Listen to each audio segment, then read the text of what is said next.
Chapter 22. Some Solace. I woke up in denial and disbelief the next morning. I tried to convince myself last evening was but a nightmare. It was just another ordinary day. But truth heaved itself like a monster clutching me in its sharp claws.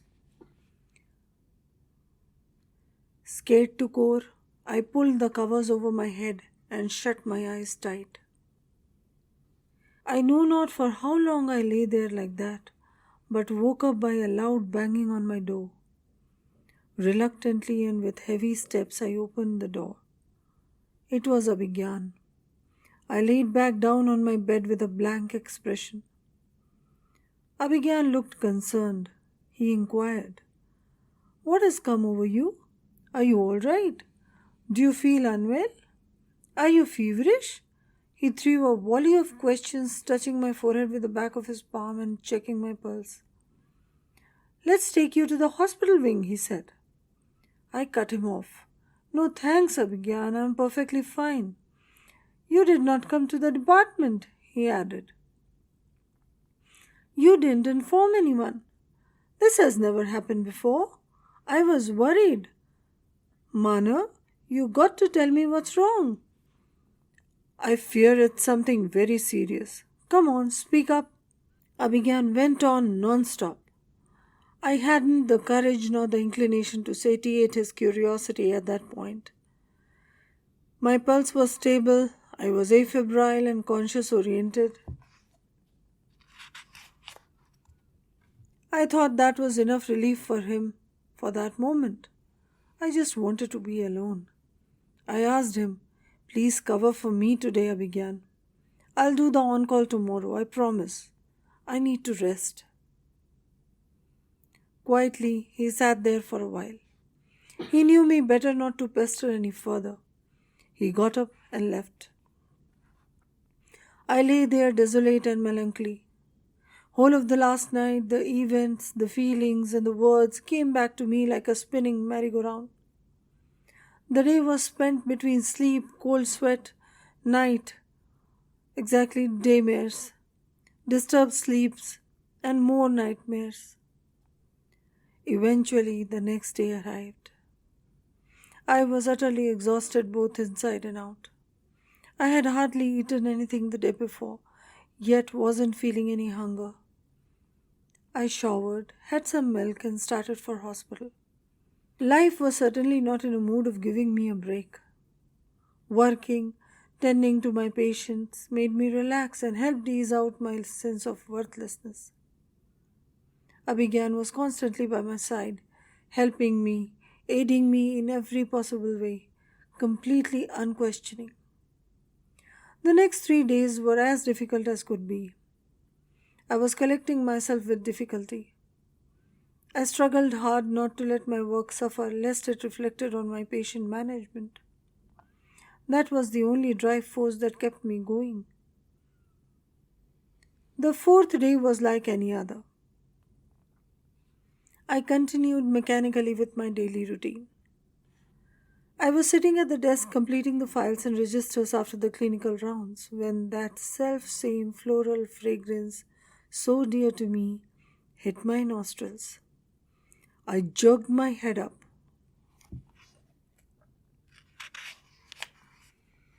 There she was, standing near the entrance of the ward, chatting with Chitra and shuffling through some papers in their hands. Kaira. A wild sense of exhilaration followed by deep sadness came over me in rapid succession, and I looked on. I sat there unmoving. Both of them strode towards my desk. I offered them seats in front. She sat there at the very spot that she occupied just a few weeks ago. It seemed like eons had passed since then. I wished they hadn't. The same twinkling eyes, the same dark mark at the left lateral canthus, the same darting ear jewels, the same disarming smile, the same Kaira Acharya. What a play of destiny this was. I sat there morose, not able to think straight. She helped me in that. Hi Manav sir, we start our surgical posting in your unit today. Here's the application. She handed the papers out towards me. Kyra's surgical posting in my department? How desperately had I waited for that? But now, everything had changed. I took both their forms, pretending to check them. Chitra chirped as her usual self. We were so excited to start this posting with you, sir. We shall shadow you and do as you bid for the coming 2 months, she smiled broadly. I was avoiding eye contact with Kyra all this while. I wasn't prepared. I tried to ease the atmosphere. Welcome, commandos, I said. So you are the new recruits? I am a hard taskmaster with very less tolerance for mistakes. I looked up. They both looked scared. I laughed. Just kidding, girls. I'll get your roster ready by tomorrow. For today, you can shadow Abhigyan in his work and get a proper orientation of the department from him. I looked for Abhigyan and saw him staring owl-eyed in our direction from the ward, the dressing in progress arrested midway. I called out to him. He hastily stumbled towards my desk. Till then, I had signed and filed the forms. Abhigyan, sir, I said to him, would you be kind enough to give our new interns a proper orientation of the department, duties, and timings, please? I understand you have loads of work to complete, and as a return of favor, our commanders here will help you complete the lot. Will you not, commanders? I said, turning towards them. I saw the smile appear as they both clicked their heels, saluted, and said in unison, Aye, aye, Captain. We all laughed. Abhigyan flashed a grateful smile in my direction. He had his The Kyra Acharya all to himself for the rest of the day, while I got time to collect and compose my senses. I excused myself with the pretext of getting some research done for preparing for my seminar. I rushed to the department library, took out some random books and sat, apparently sinking into them and taking the notes. I needed to be alone and communicate with myself. It had completely skipped my mind that her surgical internship posting was due. Starting today, it meant for the next 2 whole months she would be in the department daily, and as the intern in charge, I would be taking charge of Kyra. All wasn't lost after all. Things would have been so much easier though had I not bared myself already, I regretted. But never mind, I told myself. I would pretend nothing ever happened, nothing ever changed. 2 whole months. A whole lot could be done in this time. Decided on my strategy, I returned. I saw the three of them, Abhigyan, Kyra, and Chitra, conversing pleasantly at one of the patient's side. I proceeded towards my patients in the other ward and started my work bed by bed. A few minutes later, as I turned to pick up stuff from the dressing trolley, I got a fright. She was standing there. She smiled with a hi. I looked questioningly and asked, Where's Abhigyan? She replied, Sir went into the OT. He posted Chitra there and me here, sir. I said, returning back to my job at hand. I think it was clearly arranged what I would be addressed as by you, wasn't it? She said, I remember perfectly well, sir, but it would raise suspicions if I do so in the hospital. Outside of here, you won't have any complaints, I promise. I smiled. Fair enough. So for now, make yourself useful, Missy. Don the gloves and hand me the surgical gauze and pad. She obeyed and assisted me while I explained about the patient, his surgery, and management. I returned to my room, feeling much better that evening. Nights, however, hadn't spared me.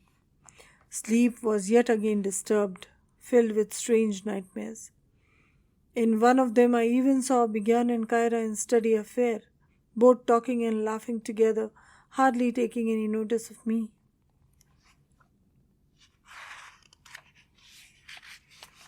I woke up in cold sweat one more time. Days became welcome and department an escape route. I started getting comfortable gradually and acclimated to her presence in my vicinity without being positively panic stricken. The fact that she was a part of my unit and my department was a matter of great satisfaction and grandeur. The power that I had as a senior to instruct her, direct her, and see her follow implicitly gave a peculiar sense of euphoria and belonging. We had friendship of sorts developing between us. We worked together, cracked jokes, and laughed together, with or without Abhigyan, Chitra, or seniors. She said she loved my sense of humor. I loved the way she promptly enjoyed my puns, quips, and jest. Tiny breaks and treats were spent in coffee house. Life was merciful after all. I realized I was never this happy before. My morning started only with the first glance of her entering the department. This was becoming obvious to the rest of the people around without my conscious knowledge. One day, when she hadn't turned up, the sister in charge asked, naughtily, looking at my sullen, downcast face, "What happened, Manav sir? Still not arrived, has she?" I blushed in spite of myself and shrugged with a smile. "Life's like that, Sister G," I sighed. I livened up at the sight of her a few minutes later and was met with a naughtier grin by our darling, all-knowing Sister G. Days and weeks were passing too fast for me to comprehend. It wasn't long before just a couple of days were left for the fateful 2 months to end. But I was blissfully unaware. Reality struck me when Chitra came one fine day and handed me two tiny diaries, hers and Kaira's, and their personal copies of attendance for their 2 month surgical posting. She said she would collect them after the weekend.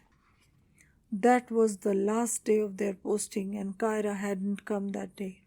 I fell heavily on the chair. The sublime period of perfect happiness ended sooner than I had anticipated. It was just a couple of weeks back that I had gotten any sleep pattern back to normal.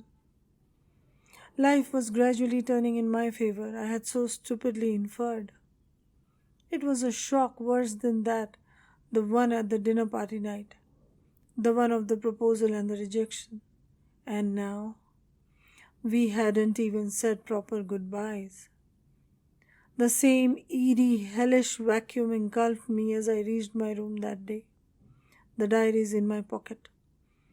I had contracted a little upper respiratory infection since a few days, cough and cold, and now to add insult to injury, I was feeling feverish. I couldn't eat well and hit the bed listlessly. I felt horrible. I woke up next day with a disturbing malaise and crushing body ache. It was as if I emitted fire. I slept on for a few more minutes, but I was on call. There wasn't any respite.